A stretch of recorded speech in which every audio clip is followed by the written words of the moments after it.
Good morning, everyone. This is Gokul Manigandan. This is my next journal presentation entitled Magnetic Nanoparticles for Magnetic Drug Targeting. The reason why I chose this topic is, as all of us know, yesterday we had a webinar which was presented by Dr. Ashok Kumar. In that presentation, he gave explanation for this topic in just one slide. So that's when I got an idea of giving a brief explanation to this title. That's the reason behind choosing this topic. So without wasting much time, let's get into the presentation. First, the introduction. After-vascular diseases, the world's leading causes of death is cancer. Although new treatments like antibody therapy, stem cell therapies, and transplantation and kinase targeting drugs and other new drugs have been developed, but survival could only be raised in only few cancer types, and chemoresistance and adverse drug reactions remain as a challenge. It is important to develop new techniques for us to increase the efficacy and reduce the ADRs. Using techniques like nanotechnology, it is possible for us to develop effective treatment methods, that is SPIONs, that is super paramagnetic ion oxide nanoparticles. It can be used for both diagnostic and as well as treatment purposes. So, spions coated with biocompatible cells are successfully used as contrast agents for MRIs and are considered really safe for human use. The next one is, what is MDT, that is magnetic drug targeting, and how it works.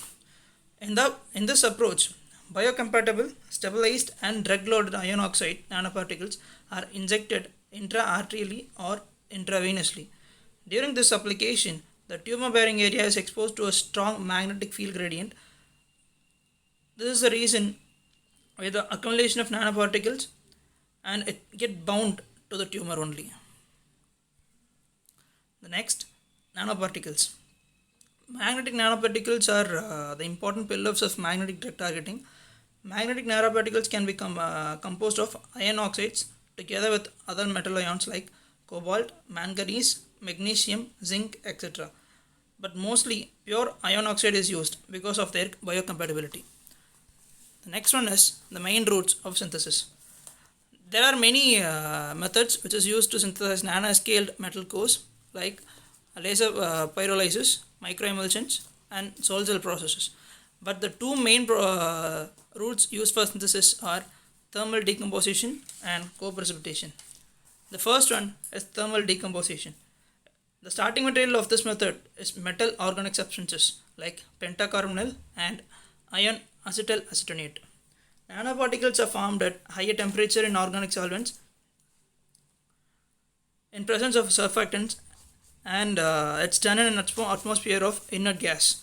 So the advantages of this method is monodispersity, it's very uniform, and it's possible for us to control the production process.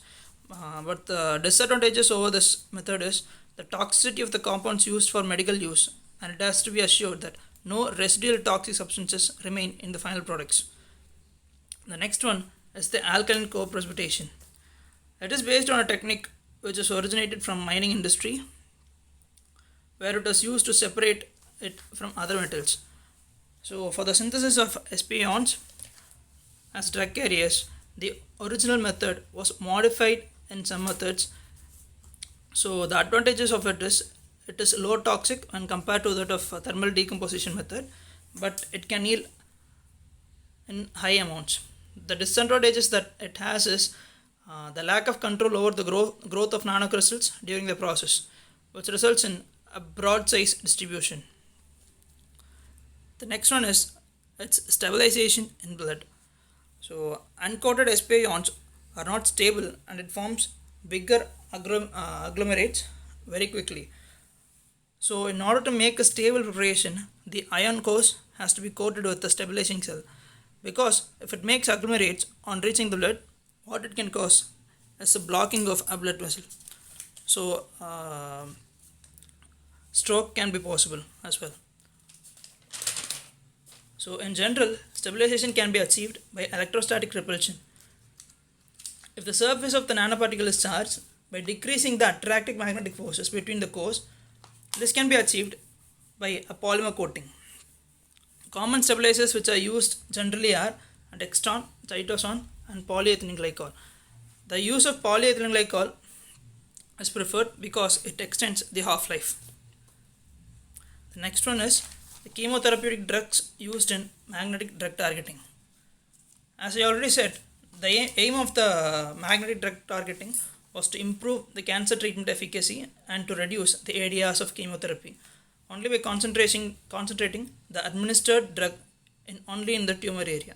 So if we bind the chemotherapy drug with the top of the sp ions, then it could be delivered only in the tumor area in presence of magnetic gradient.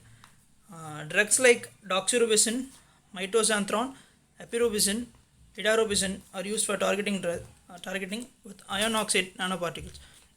It's important for us to analyze the amount of bound drug in the nanoparticles just in order to know the drug that remain unbound in the solution. For example, mitoxantrone can be analyzed with quantitative HPLC UV method, where the drug is separated from other substances on a chromatography columns. It can be determined using a UV detector at 254 nanometers. After the specific retention time, the area under the mitoxantrone as shown in this diagram, the peak is the measure of amount of drug in the sample solution.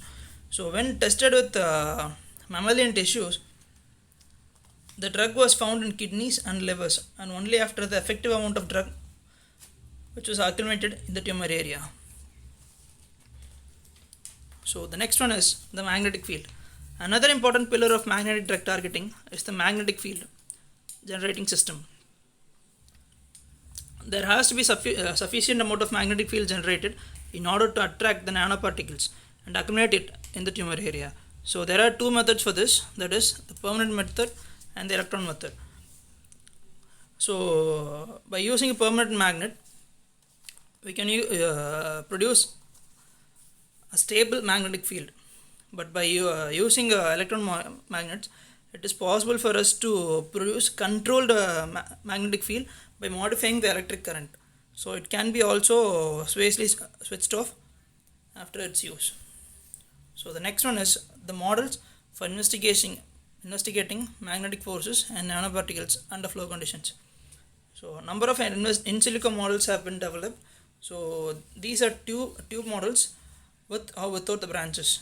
The results of these are increased drug targeting with increased magnetic forces. But what it apparently does is falling in blood velocity, that is the blood pressure.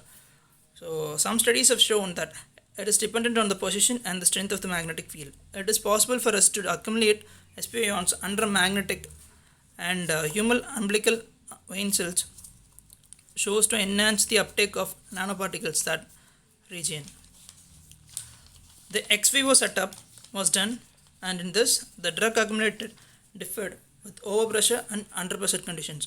As you can see in these two diagrams, in the first diagram the pressure was high and the absorption was also high. In the next one, it was done in the low pressure condition, and as you can see the absorption is also very low. So the next one is imaging and non-invasive quantification of nanoparticles in vitro and in vivo. Because of their magnetic and material properties, it is possible for sp ions for 3D distribution by using MRX. MRX is nothing but magnetorelaxometry. It is a method in which measuring the relaxing magnetic nanoparticles on the switching of the magnetic field. On MRX, the tissue doesn't have to be destroyed, so the histology and the chemical quantifications of the bound drug can be analyzed. Information below a resolution of 1 cm is very difficult as well.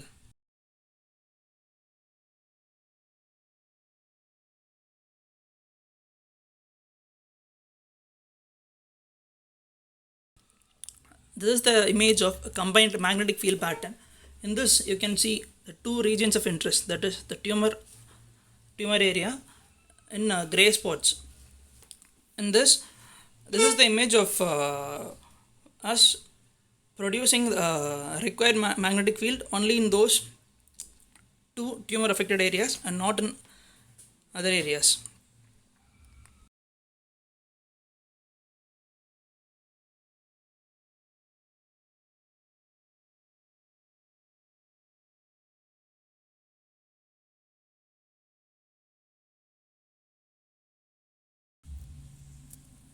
For in vitro and ex vivo conditions, this can be further be complemented by X-ray microcomputer tomography.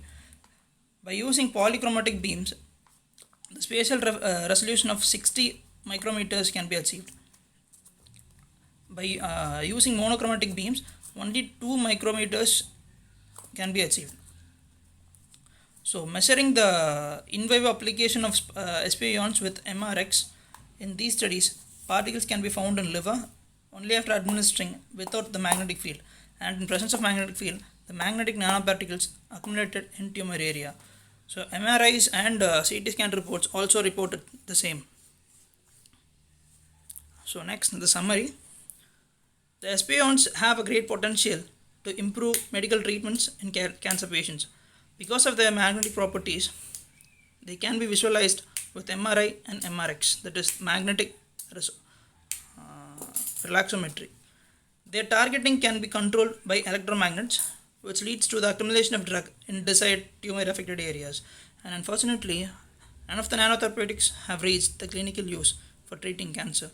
The reason behind this is it doesn't have a high blood stability and half-life in order to act as a drug carrier. But scientists are trying hard to overcome these difficulties, and it will surely be one of the techniques in the near future by acting as a drug carriers for cancer drugs, because preclinical studies in animals have shown a promising outcome in therapeutic efficiency. Finally, we are up to the conclusions. Magnetic nanoparticles offer a variety of possibilities for improving medicine. Magnetic drug targeting can lead to higher efficacy of the treatment and simultaneously reduce the side effects of systemic therapies by accumulating the drug at the diseased area in the body, that is, the tumor area. The cancer is the field of medicine in which it is most probably that nanomedicine and magnetic drug targeting can have a big impact on the treatment. But at the same time, the development of safe and effective nanotherapeutics is still a big challenge.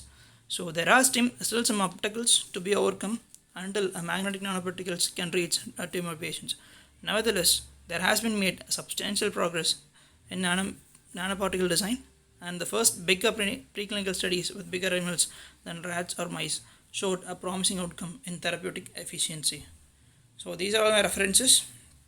So if you have any doubts, please let me know in the comment box below, and I'll try to explain it briefly. With this, my presentation came to an end. So thank you.